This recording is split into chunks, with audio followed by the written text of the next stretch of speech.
अवधूत चिंतन श्री गुरुदेव दत्त.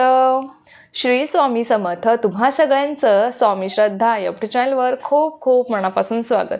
स्वामी कृपेने तुमचा आजचा दिवस शुभ जाओ. स्वामी महाराज तुमच्या सर्व चांगल्या इच्छा पूर्ण करोत हीच मी माझ्याने प्रार्थना करते आणि आजच्या व्हिडिओला सुरुवात करते.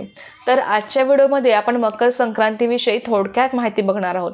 या विषयावर अनेक व्हिडिओ आपले येतीलच. या दिवशी कोणत्या आपल्याला सेवा करायच्या आहेत, काय करायचं आहे याबद्दलही अनेक व्हिडिओ येतीलच. पण आजच्या विषयावर आपण एक खूप छान पण अतिशय उपयुक्त अशी माहिती आपण बघणार आहोत, जी आपल्या सगळ्यांसाठी खूप गरजेची आहे. 2024 या वर्षाची मकर संक्रांत ही 15 जानेवारीला आलेली आहे आणि मकर संक्रांत म्हटली की आपल्या सगळ्यांचा सौभाग्याचा हा सण आहे. आपल्या सुवासिनींना सौभाग्य प्रदान करणारा हा सण आहे. बघा, आपण सुवासिनी या दिवशी आपल्या घरी अनेक सुवासिनींना बोलवून त्यांना हळदी कुंकू लावत असतो, त्यांना वाण देत असतो. अर्थातच काय की आपल्या सर्वांसाठी हा सण अतिशय सौभाग्य प्रदान करणारा सौभाग्याचा सण आपला हा मानला जातो. पौष महिन्यात सूर्य जेव्हा मकर राशीत प्रवेश करतो तेव्हा त्या दिवसाला मकर संक्रांत असं म्हटलं जातं आणि या दिवसापासून दिवस हा हळूहळू मोठा होत जातो आणि रात्र ही हळूहळू लहान होत जाते. मकर संक्रांत हा आपल्या सगळ्यांसाठी खूप महत्त्वाचा सण आहे आणि नवीन वर्षातला हा पहिला सण आपला असतो. आपल्या मराठी माणसांचा मराठी वर्षानुसार पहिला सण हा गुढीपाडवा असतो, पण आपण नेहमी इंग्रजी कॅलेंडरनुसारच आपल्या सगळ्या तिथी किंवा मुहूर्त आपण बघत असतो. त्यानुसार नवीन वर्षाचा पहिला सण म्हणजे मकर संक्रांत हा मानला जातो आणि हा सण अतिशय महत्त्वाचा आहे. आणि बघा, या सणाच्या दिवशी आपल्याला कोणत्या रंगाचे कपडे परिधान करायचे आहेत, कोणत्या नाही करायचे आहेत, या दिवशी काय करावं काय करू नये हे तुम्हाला मी आजच्या व्हिडिओमध्ये सांगणार आहे. आपण कधीही कोणत्याही पूजेत काळा रंग घालत नाही. कोणत्याही देवाची सेवा आपण करत असू, पण जेव्हा स्वामींची रोज नित्यसेवा जरी करत असू तरी आपण काळा रंग घालून कधीच कोणतीच सेवा करत नाही. कारण काळा रंग हा प्रत्येक पूजेसाठी प्रत्येक देवासाठी हा निषिद्ध मानला गेलेला आहे, वर्ज्य मानला गेलेला आहे. पण आपण मकर संक्रांतीला अवश्य काळा रंग हा घालत असतो. वर्षातून हा एकच दिवस असतो की ज्या दिवशी आपण काळा रंग हा घालू शकतो या सणाच्या दिवशी. बाकी इतर कोणत्याही सणाला आपण काळा रंग कधीच घालत नाही. पण बघा, यावर्षी आपल्याला 2024च्या या संक्रांतीला आपल्याला काळा रंग घालायचा नाहीये. त्याचं कारण मी तुम्हाला सांगते की बघा, प्रत्येक वर्षी संक्रांती देवीचं वस्त्र आणि वाहन हे वेगळं असतं. तर यावर्षी संक्रांती देवीने काळ्या रंगाचं वस्त्र परिधान केलेलं आहे. त्यामुळे बघा, पूर्वीपासून अशी प्रथा आहे की संक्रांती देवीने ज्या रंगाचं वस्त्र परिधान केलेलं आहे त्या रंगाचं वस्त्र आपल्याला वर्ज्य करायचं असतं. या दिवशी आपण या सणाला त्या रंगाचं वस्त्र आपण घालू शकत नाही आणि यावर्षी संक्रांती देवीने काळ्या रंगाचं वस्त्र परिधान केलेलं आहे. त्यामुळे आपण यावर्षी मकर संक्रांतीला काळा रंग हा घालू शकत नाही, तो वर्ज्य मानला गेलेला आहे. त्याशिवाय असे 5 शुभ रंग आहेत की जे आपण आवर्जून या सणाच्या दिवशी घालू शकतो आणि त्याचे खूप सकारात्मक परिणाम तुम्हाला तुमच्या जीवनावर झालेले दिसून येतील. तर बघा, ते 5 शुभ रंग म्हणजे कोणते आहेत? तर सगळ्यात पहिला शुभ रंग म्हणजे हिरवा. हिरवा रंग हा आपल्या सौभाग्याचं प्रतीक आहे. सगळ्यात आधी सगळ्यात महत्त्वाचा रंग आपल्या सुवासिनींसाठी जो कोणता असेल तो फक्त आणि फक्त हिरवा असतो. आपण सगळ्या सुवासिनी सगळ्यात आधी ज्या रंगाला प्राधान्य देतो तो म्हणजे हिरवा रंग. हिरवा रंग हा आपल्या सौभाग्याचं प्रतीक आहे.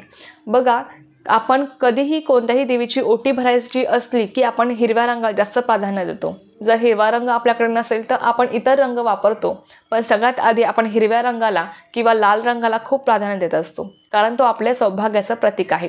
एवढंच काय, जी नवीन नवरी मुलगी असते तिच्या हातात सुद्धा सगळ्यात आधी हिरवा चुडाच भरला जातो. पण आपल्या सुवासिनींसाठी हिरवा रंग हा अतिशय सौभाग्य प्रदान करणारा आणि सौभाग्याचा आपला तो रंग आपण मानला जातो. म्हणून जर यावर्षी तुमच्याकडे हिरव्या रंगाची साडी वस्त्र असतील तर अवश्य तुम्ही हिरव्या रंगाचेच वस्त्र परिधान करायला विसरू नका. पुढचा जो शुभ रंग आहे तो म्हणजे लाल.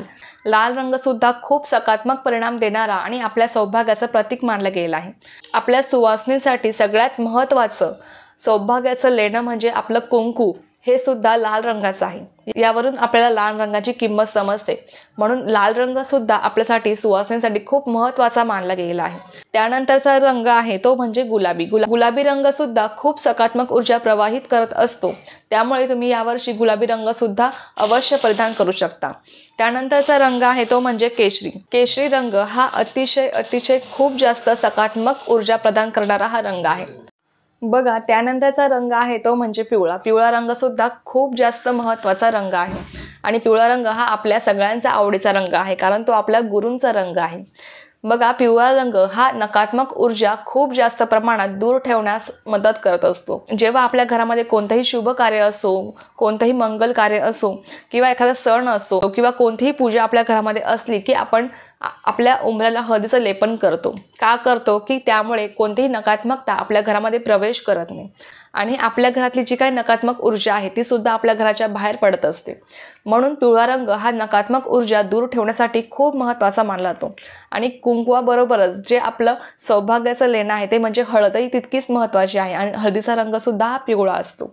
त्यामुळे बघा या 5 शुभ रंगांपैकी तुम्ही कोणत्याही रंगाची साडी यावर्षी परिधान करू शकता. मी याशिवाय पोपटी रंग किंवा कोणताही डार्क रंग जसं की जांभळा, निळा असो, तुम्ही या रंगाची सुद्धा साडी यावर्षी परिधान करू शकता. पण फक्त आपल्याला काळा रंगाची साडी यावर्षी घालायची नाहीये. आणि बघा बऱ्याच जणांना असं वाटतं की ही अंधश्रद्धा आहे. असं काही नसतं.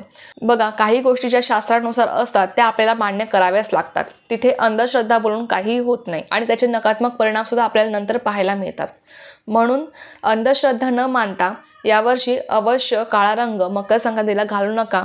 बाकी तुम्ही कोणत्याही रंगाची साडी तुम्ही यावर्षी घालू शकता. बघा त्यानंतरची सगळ्यात महत्त्वाची गोष्ट म्हणजे बांगड्या.